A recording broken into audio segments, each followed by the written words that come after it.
because you're probably blowing up the bathroom.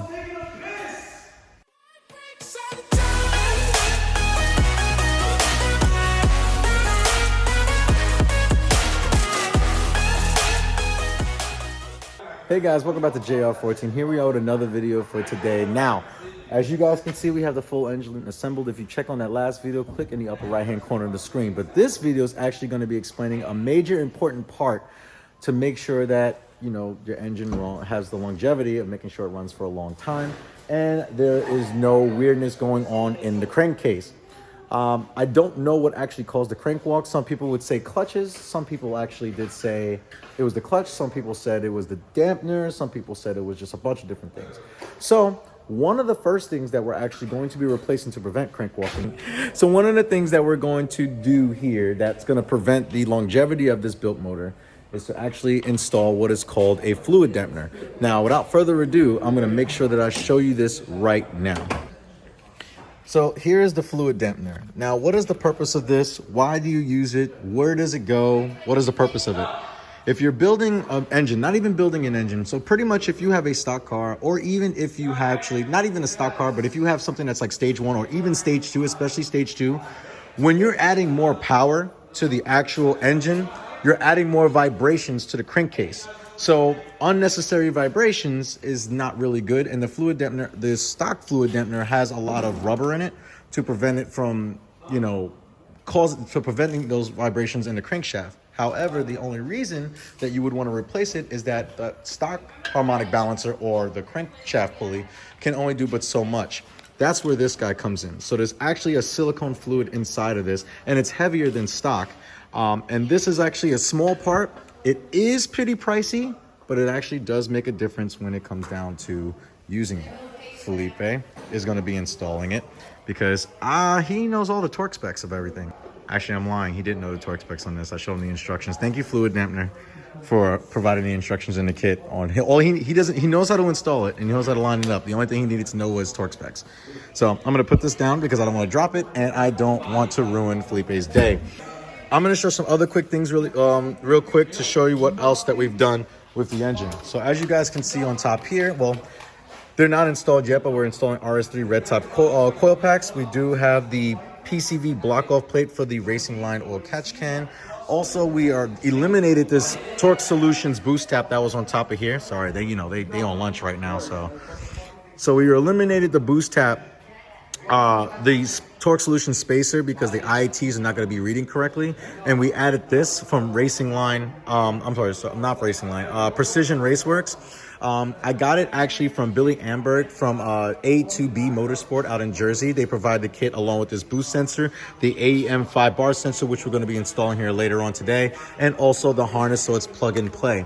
So this sensor will be negated and it will only be used for air intake temperature instead of boost pressure. The AEM will be used for boost pressure. And then we also installed the other throttle pipe put sensor that goes into the throttle piping right here. Also, as you can see, here's these spool and charge pipes. They're upgraded. They're wider in diameter and also they're aluminum. I was gonna wrap them in gold tape, but I didn't have enough time. Honestly, these guys are gonna be finishing the car within the next couple of days. This Wednesday now, this car should be running on Friday. So just to give you a quick update on that. To give you a reference, these are the stock charge pipes. So they're thick here, but as you can see the inconsistency of the bends. So some places are really skinny, some places are really wide, and that's not really good for airflow. More bends, more increases and decreases in diameter means more turbulence, which at the end of the day means more heat, which isn't good. So here's everything pretty simple right here. And now they're actually putting, I think he's actually putting pressure on, not pressure, but he's actually putting like a hold on the crankcase from spinning on the clutch side so that Felipe can install it on the passenger side. What? Block? Well, I know he's going to install on a block.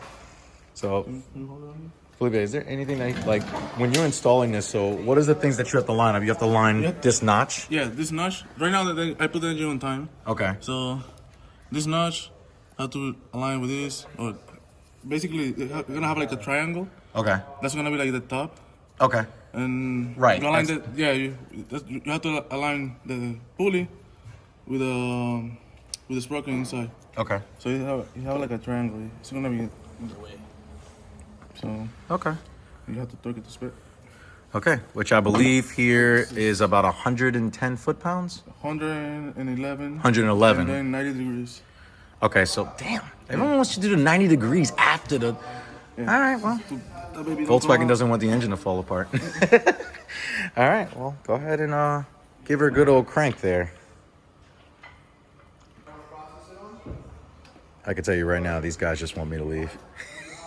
It kind of over me already. I'm literally here every day filming something new for you guys for this series. So, also really quickly, while he's actually doing that, a couple of things that Felipe did. There was actually like a special paint, a special coat of paint that he used here that's actually resists heat. I don't know the name of it, but I'll put the name of it right here in the bottom of the screen. Also, what else did he do? Okay. Done? Yep. See? Very easy install. So pretty much he said make sure the engine's in time. Evidently, of course, if you're just doing this, taking this off the car and the car's running fine. Yeah. Have to be very careful Yes. with the ball, then you get it out. Because the design that Volkswagen have in this timing in the sprocket is like a teeth. It's not like the shaft, like regular crankshaft that have a shaft that the pulley slide on. So it's like teeth. So when you take the Oh, you're talking about the rivets inside? Like behind it? yeah, I don't have the sprocket to show them. Okay. But I know what you're talking about, though. Yeah, it's like this. So the pulley meet with the Fluidamper Okay. and the gear, they meet together, and this is how they meet together. Right. So if you mount it like this, you can tie it, and everything's gonna be out of place. But it'll back out. Yo, when the vibration or whatever is gonna jump and jump timing. So you have to be very careful with when you take the ball out. Okay. Inside, so the sprocket from the inside don't pop out, and you try to tie it again. Everything's gonna be fine, but the crank is gonna spin, and you're gonna think the engine outside is in timing, but it's not. Oh, okay. So Gotcha. you're gonna have to be very careful with that. So when you take the ball out, put the back of the ball back to hold it in place. Everything. Okay. While you're working on. Gotcha. So, guys, I hope you heard that. Thank you, Felipe, for providing that information. So, very important. There's a couple of things like he was saying. So, there's teeth behind the actual fluid dampener themselves, and they actually line up a specific way behind this. Also, when you're doing this, you want to make sure the engine's in time, and you want to make sure that these notches, there's two of them on each side, line up with this arrow on the bottom of the time cover here. Once those two things are done, then you can go ahead and torque the bolt down. The bolt is torqued down to 111 foot-pounds of torque. And also, it's torqued down to 1,100 foot-pounds plus another 90-degree turn. So, yeah. So this actually, like I said, will prevent a lot of extra vibrations. It's a heavier dampener than stock, but that negates a lot of... You actually gain horsepower because fluid dampener says that you do gain a little bit of horsepower from it, even though that this is a heavier pulley than stock. It actually makes the engine run a lot smoother because it pretty much prevents a lot of vibrations inside the crankcase, which is never a good thing. So this retails for, I've seen it anywhere from $300, $400, and $500. So, you can pretty much get it from ECS, FCP Euro. I believe you can get it from USP Motorsports and things of that nature. But yeah. So guys, if you did like this video of the fluid dampener install, it's a very easy install. I definitely recommend it, even if you're on a stage 2 tune and you don't have if you don't have a lot of mods and you just had some bolt-ons, I would recommend. It's an expensive part. Yes, it is an expensive part, but so was your downpipe, so was your tune.